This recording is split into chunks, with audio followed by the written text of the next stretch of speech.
नमस्कार जय जगन्नाथ मु सौम्य स्वागत करुछि आपण माननको सत्य डिवोशनल यूट्यूब चैनल को।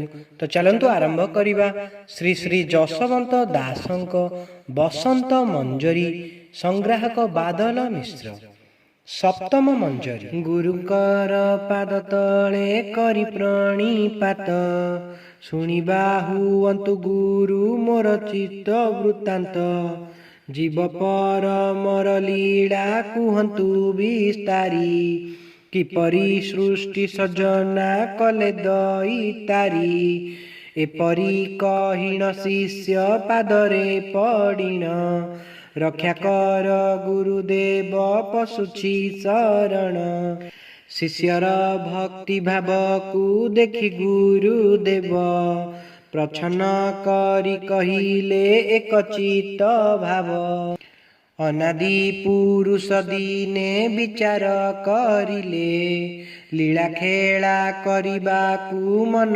बळाइले अनादि पुरुष जहु खेला निमित्तरे चिंता करुछन्ति निर्विकल्प समाधिरे एहि समय मुखरु बाहर होइले अनादिंक पाद तले पड़ी जणाइले काहि पाई प्रभु मते स्मरण करिल वाक्यरे कुहंतु गुरु चिंतारे रखिल हस्त जोड़ी प्रभु पादे प्रणमित तार ए समय रे अनादि बोलुछन्ति गिर तुम्भ नाम आजि ठारू आदि माता होई अनादिंक कल्पनारू जात हेलु तुही सृष्टि निर्माण पाई कि तुम्भकु आनिलु लीला खेला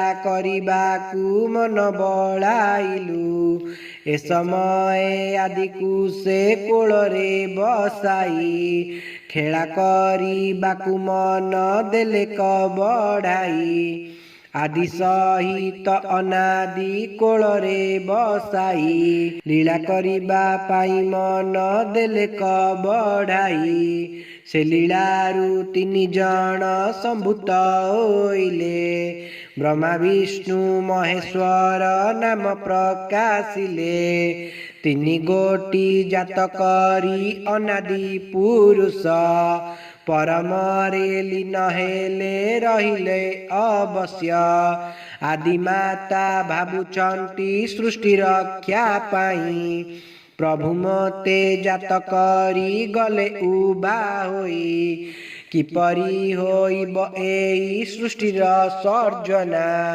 मने विचार करंती आदि माता सिना बहु काल बसी माता ध्यान रे रहिले ध्यान बळे त्रय बीज कन्या लाभ कले ह्लिंग श्लिंग क्लिंग बीज आदि जे प्राप्त होइला एहांक ठारू सृष्टि जे लीला आरंभिला युधिष्ठिर नंदपुर रे ध्रुव इंद्रपुरे चंपापुर ग्राम रे से नित्य सेवा करे अनंत रहिब धर्मु इच्छावती ग्रामे कान्हु मोर रहिथिब प्राची देश धामे कैवत्य कूले रहिब फकीर प्रमोद नित्य सेवा करुथिब भाव मकरंद बांकनिधि रहिथिब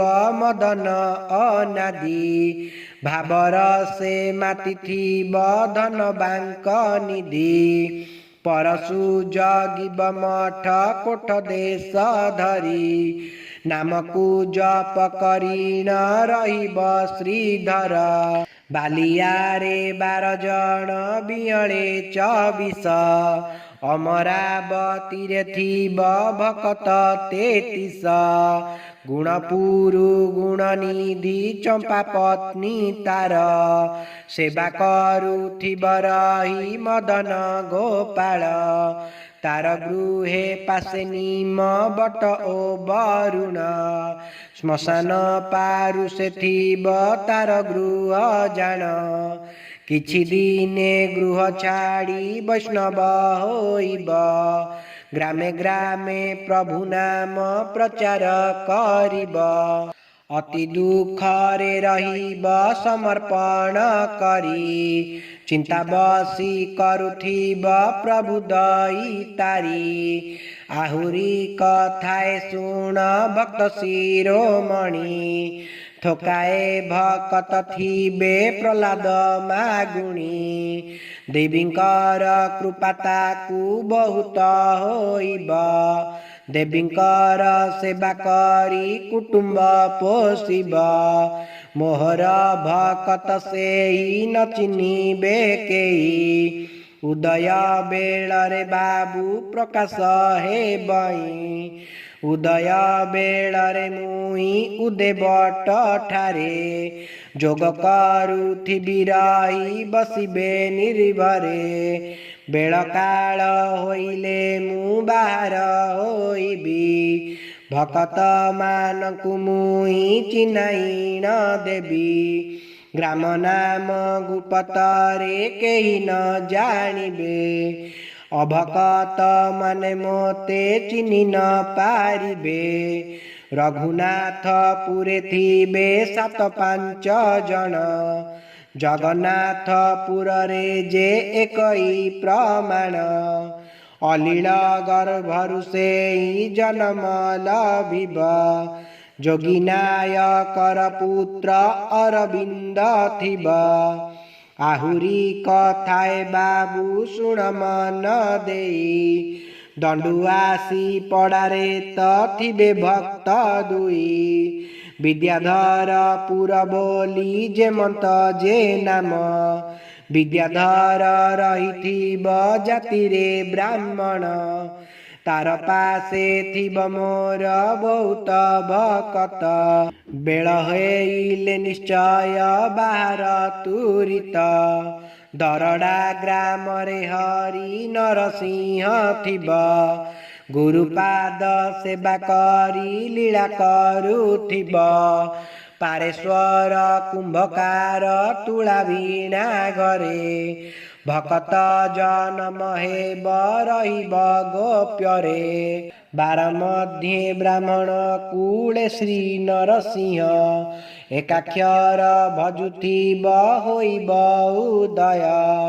ଶିଲଦେବୀ ସେ କାଳରେ ବାର ହୋଇବେ। ଭକତ ମାନଙ୍କୁ ସେହି ପରୀକ୍ଷା କରିବ। ରାଜୁଆ ବାବାଜୀ ଗୁରୁ ରବି ନାରାୟଣ। ବେଳ କାଳ ଜାଣି ଏହି ବାରିବେ ଜାଣ। ସେବେଳରେ ନାରାୟଣ ପ୍ରଭୁ ନାମ ଗାଇ। ଲୀଳା ଦେଖିବାକୁ ତାର ମନ ଯେ ବଳଇ। କଳାପାଟ ରହିଅଛି ପର୍ବତ ପାଦରେ। ଭକତ ରୁଣ୍ଡ ହୋଇବେ ଦେଖିବୁ ନେତ୍ରରେ। ରାମଦାସ ନରହରି ବୈକୁଣ୍ଠ ହରି। ମାତୃସେବା କରୁଥିବ ଧର୍ମକୁ ବିଚାରି। ଧର୍ମ ସ୍ଥାପନା ପାଇଁ କି ବଳିବ ତା ମନ। କିଛି ଦିନ ରହି ପୁଣି ହାରିବ ଜୀବନ। ଘନଶ୍ୟାମ ଦୟାନିଧି ହରିହର ଘନ। କାଟେଣି ମଧ୍ୟରେ ସେଇ କରିବ ବିଶ୍ରାମ। ବିଶ୍ରାମ କରିବା ପାଇଁ ମନ ବଳାଇଲି। ବନ୍ତିଆ ପାଦରେ ମୁଇଁ ଶରଣ ପଶିଲି। ବାଦଲ ମିଶ୍ର କହି ମୋର ଦୋଷ ନାହିଁ। ଯଶୋବନ୍ତ ଦୟାରେ ଏହାକୁ ଲେଖଇ। ଇତି ଶ୍ରୀ ବସନ୍ତ ମଞ୍ଜରୀ ସପ୍ତମ।